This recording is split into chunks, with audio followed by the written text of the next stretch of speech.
about the impact of the web. This is what I'm here to talk about on real estate and how it's evolved. And you really need to go back to the late 1990s to get a good view of how things have evolved and how they've changed.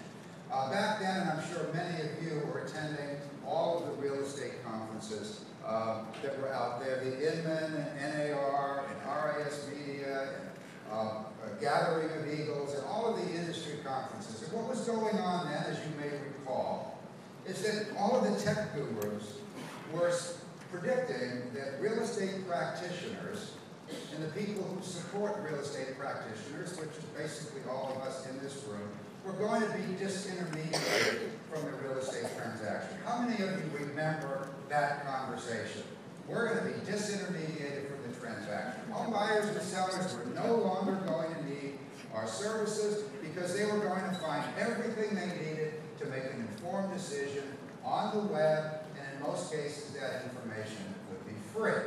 So why would they need a realtor? Why would they need the services of a realtor? Well, the good news is the folks making those predictions were wrong. The majority of them moved back with their parents. And we're still here, which is a good thing. But let me just share this with you, and this is my perspective. Their dream of changing the world did not die. Their dream didn't die. It was just postponed. And here's why it was postponed. In those early days, they had no idea how complex and dysfunctional the real estate industry actually was. Looking from the outside, it's not apparent. Once you get into it, as we all know, it's pretty complicated. Over 900 MLSs. These entrepreneurs, who I have the greatest respect for, did not anticipate that. They did not anticipate having to deal with 1,500 local boards of realtors. They didn't anticipate the layer upon layer upon layer of rules and regulations and requirements at the local level, at the state level, and at the national level. They were overwhelmed by what they found. All right? And as good business people, they had some decisions to make.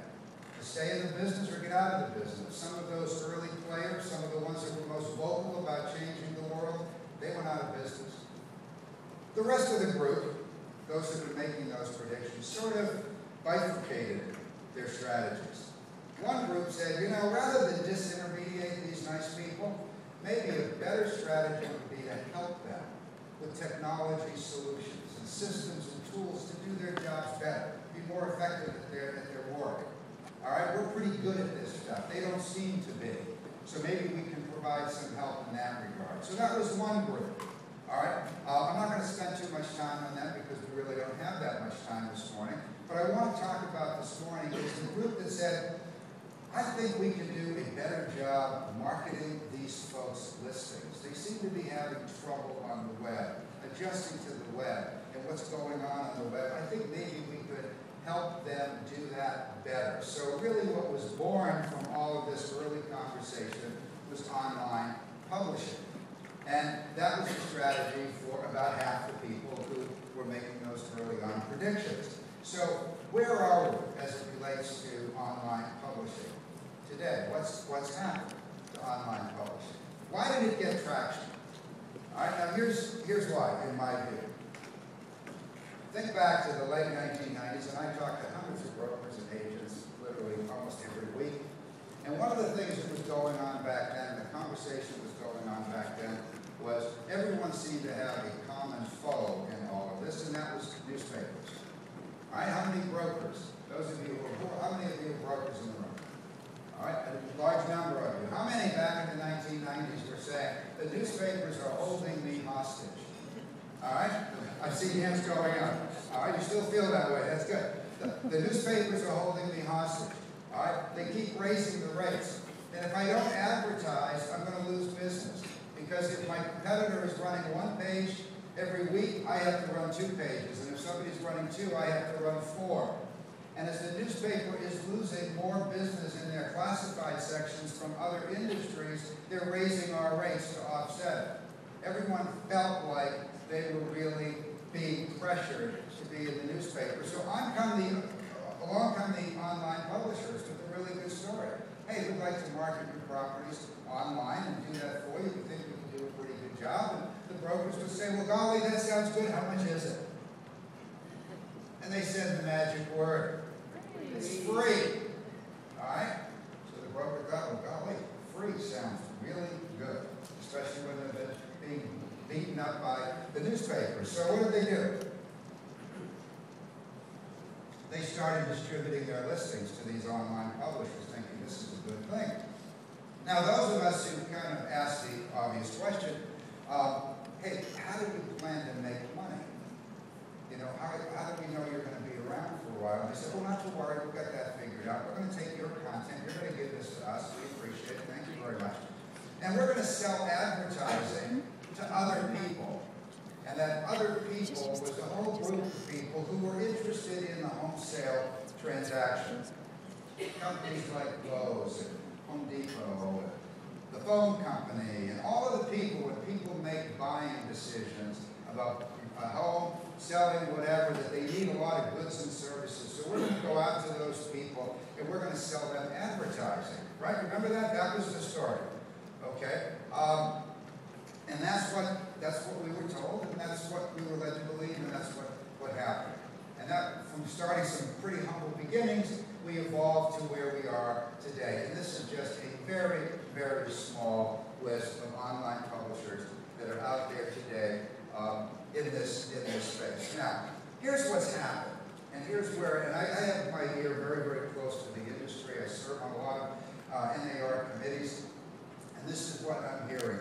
Brokers today are getting very alarmed about syndication.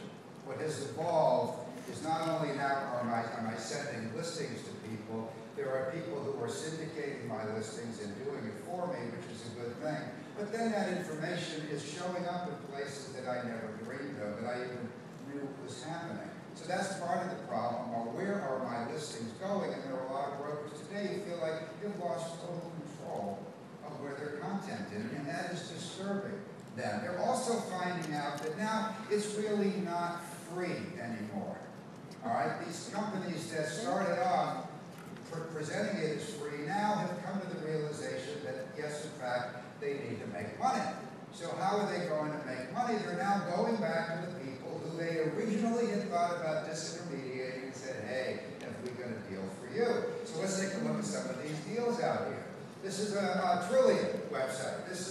Trillium has done some things over the past several months that have created a lot of concern in the brokerage community. This is what their new format looks like right now. Here's a nice home that's listed here. And you notice the listing agent, Mary Ann, is up there on the right. But notice now, who's this? Who's this in the red circle here? Here's another agent there, advertising very prominently in really bold copy and color, right next to the detailed description of that property. Now, how did that agent get there? That agent paid to be there, paid for that placement, bought that zip code, and shows up on listings that are in that zip code. So that's a little bit interesting and maybe a cause for concern. I know brokers and agents are concerned about this kind of thing. All right, this is Zillow.